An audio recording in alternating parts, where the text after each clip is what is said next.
2, 1. Welcome everyone out there to another session of 30 Minutes with a Modern Mystic. Welcome, Michael. Today, thank you, Sascha. Michael picked the topic. What is it, Michael? Loss. And loss hits people very hard. And the reason I came up with it was I heard of a woman recently who lost her son 3 years ago. And she is still in such a state of loss and grief and all the negatives that go with it, that she is not wanting to live. And it reminded me, when I heard about this, I was told about this, it reminded me that where you focus, your energy flows and connects and creates. Her focus is loss. Now, obviously for her, mentally and emotionally, her focus is the loss of her son. But in consciousness, the focus is loss. And gradually now, over a 3-year period, she is losing herself. She is losing connection with herself. She's losing the ability to even want to be alive. Now, when we're emotional thinking, we can come up with many reasons why that is. But the simple fact is that it's a dangerous place to keep focusing on loss, because you'll lose yourself in it. Consciousness only knows what the focus is. The whys, the emotions, the mental is irrelevant. The focus is loss, and you begin to lose yourself. And in 3 years, that's exactly what's taking place with this woman. She's losing herself. And it also begs the question, is she not worth living for? You know, her focus is lost so much. Obviously, she's not into her spirituality. Otherwise, she would know nothing is by accident and nothing by chance. And this fits in with the soul of her son, who he is, the soul he is perfectly. And I agree that that is therefore doesn't make you feel good about it. But after 3 years, you'll have to begin to focus and realize this is not an accident. This is part of my son's journey. And I now have to look at myself. My journey continues, and take that attitude rather than the continual focus on loss. Generally speaking, men are inclined to do that. They lose a wife, especially when the wife has been a very devoted and loving wife and probably done too much for the husband. And she's plugged all his emotional holes and kept him on an emotional balance, because anytime he was unhappy, she was there. And then suddenly that person has gone, and they go into a terrible wobble and just focus on what they've lost. And a number of years later, they've gone down a spiral, which actual fact they created. I think it's important to note here that you are not just speaking out of theory, but you're 85 years old now, and some years back, I don't remember exactly how many years back, you lost your then wife. Maybe you'd like to speak about how you dealt with that loss and how it first affected you and how you went through that period of dealing with loss, so people know that you have actually walked the walk. Yeah, I've been there. Yeah, I was 70, and I was actually 69, but I was 70 soon after she died, Trini, my first wife. And I didn't realize it, but I had depended on her to a degree that was almost unhealthy. She was definitely my emotional stability. And losing her, like the sense of loss, because I don't make any fun of it, the sense of loss was overwhelming. But I had the advantage, I'm a spiritual teacher, and I realized that I could choose two paths. One, to put into practice, consciously live everything I knew, or just to wallow in misery. And it's like this when somebody we'd been married since I was 21. We were about to celebrate our golden wedding anniversary. That makes 50 years, right? If I count Yeah, correctly. that's 50 years. One more the next year, the year I was 70, the next year would have been the year we celebrated. Anyway, you gradually, I mean, we're all different. We were two very different people who grew together and compensated for each other's maybe weakness and found a path between us that was compatible and enjoyable, and it was a very, very nice relationship. But I discovered when she'd gone a few things that completely shocked me. One is that what I thought was the greatest love was basically emotional attachment, and emotional attachment is not love, even though probably every married couple who are happy both share an emotional attachment. I wrote a Facebook about it recently, and it's very, very human, but it's definitely not love. And so I had this sense of loss and grief, and I had realized that there was like a deep hole, and if you fell in it or slide down into it, it's very muddy, very sticky. It's a place called self-pity, and it's difficult to get out. And loss. Would you mind if we remain for a moment with self-pity and maybe speak about the pitfalls, what's the word, pitfalls, yeah, around self-pity, and why it is so easy to fall into it, and what makes it so difficult to get out of it once you fell into that trap?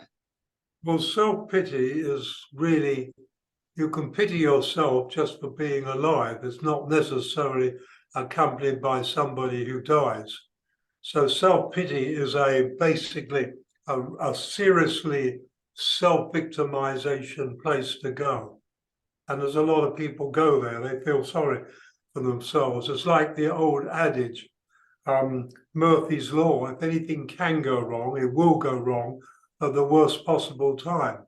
Now, if you believe it, that's the way your life unfolds. And there's a lot of cause for self-pity in that.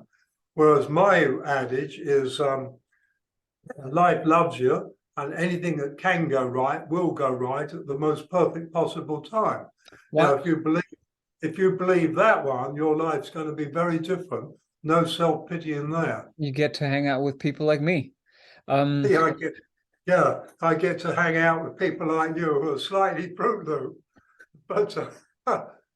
But there you go. And so self-pity is like a slippery dip down into a very rotten place. And because self-pity took you down there, when you get there, self-pity is not able to take you out. And self-pity does hold hands with loss. But with self-pity, you're losing yourself again.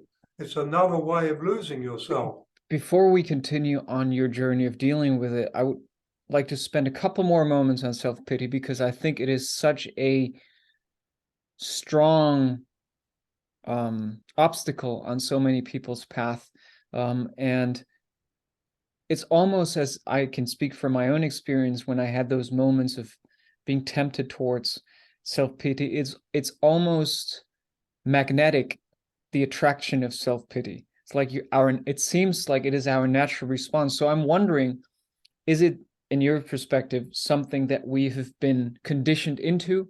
Is it something that we have created that magnetism over incarnations maybe, and that's why it's just our common path of dealing with it? Or why is it so attractive? Why is it so tempting?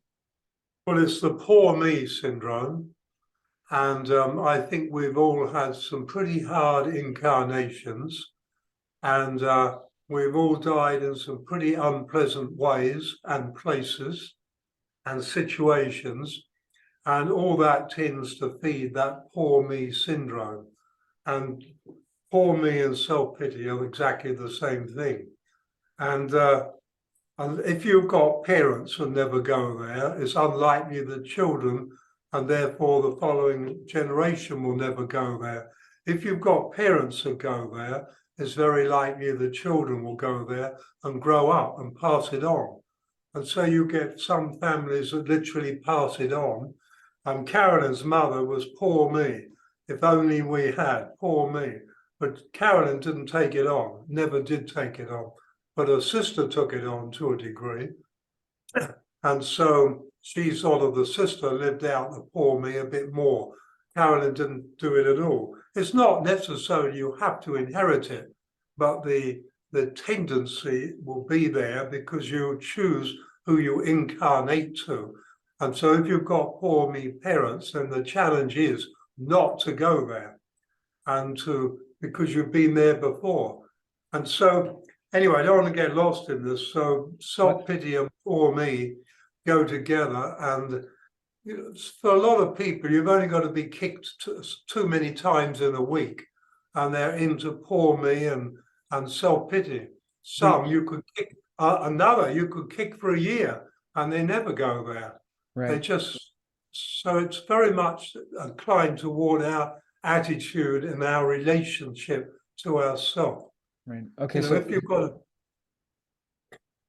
you're going to say, no, I was just going to say that if we move back on track of our initial yeah, line, you were just saying that you were confronted with either self-pity or putting into practice everything you know. well, I was aware of the stickiness of self-pity because I think every one of us touches it occasionally in a lifetime, and I had been there very briefly, so I knew what it looked like, and so I decided to avoid it. And then I began to realize that in my subconscious world, Trini was still there. In my conscious world, she wasn't. She had transitioned. And I really focused more and more, she has transitioned. She's not dead. Dead is just a joke. It's just a stupid thing we put on ourselves, that the people die. And transition says she's just gone. And she's continuing her life. And I got an enormous amount of comfort out of realizing she's continuing her life. I need to continue mine. It took me a year to get that together, to bring it all together. But then I discovered I didn't really know what love is. That's another story, and we can make that another subject. But I didn't know what love is. I thought I knew, but I realized I really didn't know what love is. And that was a big shock. And I wrote about it in my first Through the Eyes of Love book. And so I continued, and through that year, I gradually found the way to feel more love for myself, although it took a year or more before that became real. And I stopped. I used to talk with Trini, and I wrote about it in the book. We were able to talk, so I had that also. Either you're going seriously mad talking to somebody who's nothing, and it's all in your head, or or it's real. And she said to me one day, "Why do you look at my photograph and walk away crying?" And I said, "Because you're not in my life anymore." And she said, "But you could look at the photograph, and if you watch your energy, as you look at the photograph, all your energy sinks into your solar plexus, and you come away sad and distraught." She said, "Now, why don't you look at my photograph and lift it to your heart and up to the crown chakra, and allow that energy to lift you rather than lower you. It's up to you." And so I thought, well, I never thought of that before. You know, it's just naturally, it was a sinking process. And then I realized it's not really natural, it's the way we go. She And was a so wise woman. I started doing that. I started looking and lifting my energy to my heart and then to the crown chakra. And finally, and after a few weeks, I could walk away smiling. So all those things began to change. And the thing I learned in all that is terribly much about focus. Do not focus where you do not want to go. Focus where you do want to go. Focus on life and living and the joy and the pleasures you've had, the fun you've had together, the good times you had. Focus on them until you can finally find your way back to the moment more. Was there one specific moment where you moved from loss or experiencing loss or grieving about loss to having completely let go of it, or was it a slow, gradual process?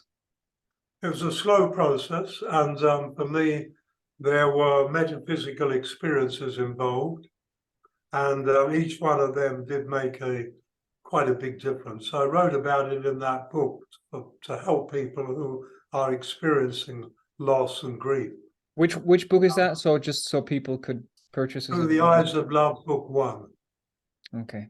That's all about the time period in which I lost training and finding myself afterwards. I had help, but then we all have help.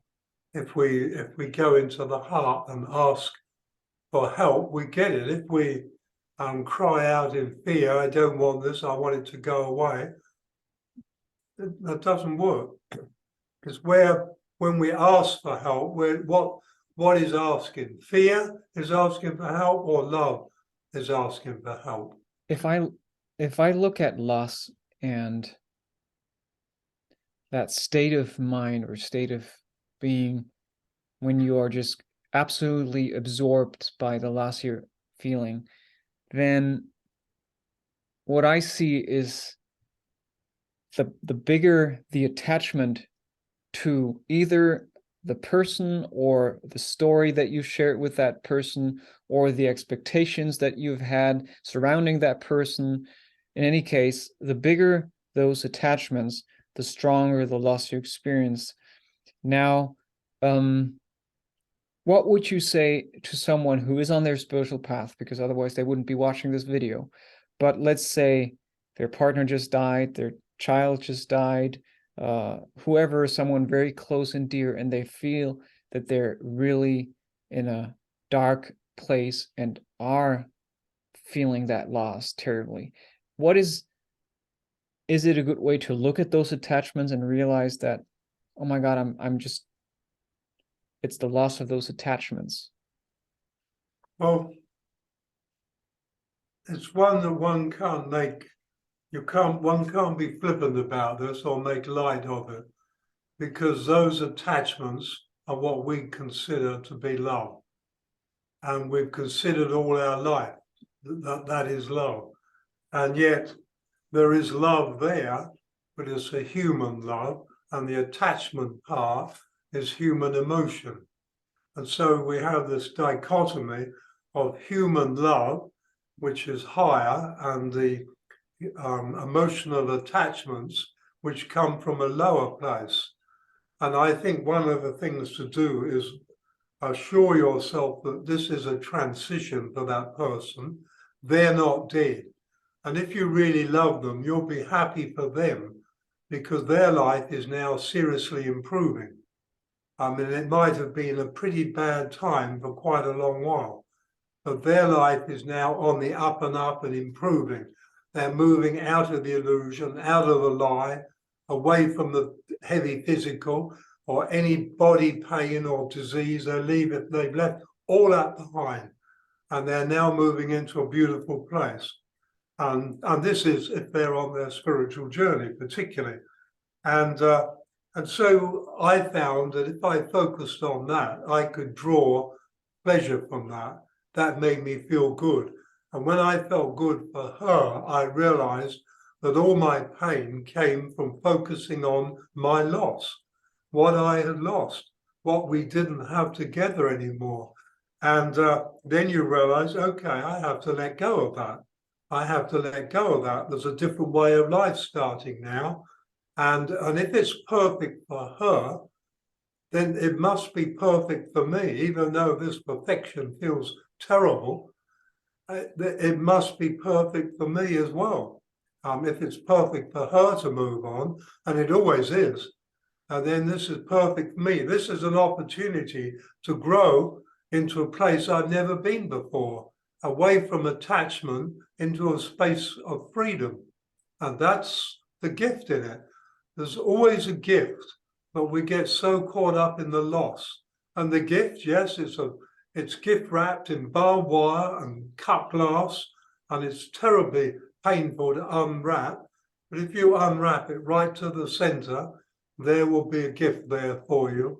And one day you'll look back and realize, well, my wife or my husband's greatest gift they ever gave me was their transition. Because from that moment, I began to move into a new life. And that happened for me. And I couldn't see that and didn't expect it. Looking at my own experiences with losing someone, I feel like at the same time, feelings of guilt are very closely intertwined with the feeling of loss. So somebody passes away, and then suddenly you feel like, oh, I could have shared this or that experience with the person, or I could have said this or that, and I didn't. So oftentimes, and I think that is to compensate for them not being there anymore, and then you feeling guilty for still being here. So you need to kind of push yourself down, because you are still alive, obviously, and so you're trying to find reasons to make yourself less and less. You get that in a case where there's a car crash. Yeah. And there's 4 people in the car, and 1 is left, and the 3 are killed. Yep. I honestly don't get it. I've never been big on guilt, and I even when Trini died, I looked back and I thought I have no regrets. I am who I am. I have no regrets. She is who she is. There's no regrets, and so I've never been heavy on guilt. I think I must have worked that one out some previous incarnations. I've never been heavy into guilt, and I can look back on things I did as a child I should definitely feel guilty for, and I don't. I just look at it. I was a kid, at that stage in my life, and that's how I felt. That wasn't guilt. I shouldn't feel guilty. I was getting revenge. And it wasn't, I couldn't even blame Rambo because he hadn't even made that movie then, many years later when Rambo came out. And so I couldn't blame anything, but I didn't feel guilty. And when you don't feel guilty, you don't do much blaming either. Right. And I've never really blamed people for anything. My parents have disinherited me, my family, I mean, it is as it is. I And the blame fact you that though. I blame you though for stealing my backdrop. Oh, do I? Yeah, well, I did too, sure. And I did still. I said he had this backdrop last week. I said, "Oh, that's lovely. Send it to me if you would." And he sent it straight away. And I put it on and fell in love with it. And so I said to him, "Why don't we have a double?" And look at it; it's a beautiful backdrop. It is Instead of the wonderful. confusion of different ones, we're standing in front of the same waterfall. Perfect. It's wonderful. It's okay. Let's not go there. So could you come up with maybe a practical exercise or something that people could do on their spiritual path dealing with loss right now, something they could remind themselves every half an hour or every hour, or an exercise that they could do in the morning and night for themselves to let go or transform that loss? I would say to do what I did, that Trini said to me, find your favorite photograph of the person you've lost and look at them and feel love for them, not emotional attachment. And you can easily tell if your energy goes down, that's emotional attachment. If your energy starts to rise to your heart and you feel in your heart deep love for them, and you can keep lifting it. It's not just stopping at the solar of the crown chakra. You keep lifting it and you feel your energy rise with it. And it definitely worked for me. It took a couple of weeks before it really kicked in, but just do it several times a day and lift your energy because you're the one lowering it. That person who's gone is not lowering it. You are creating your own life, your own world. And if you focus on loss, then gradually you will lose yourself. And it doesn't end there. You will have come back in another incarnation and go through the similar experience of loss and not lose yourself. In other words, it's a lesson you have to learn, and you'll have to keep doing it until you learn it. So the photograph and feeling love, not, oh my God, you know, the tears and the pain and the loss. Focus higher, lift yourself, because that person is moving on in life and you need to as well. Thank you. I think that's a good way to close this session. If you have Okay, thank you, Sascha. If you have enjoyed this conversation, as always, just share it, comment below, give it a thumbs up, even subscribe to the channel if you will. I'm letting that waterfall fill my glass.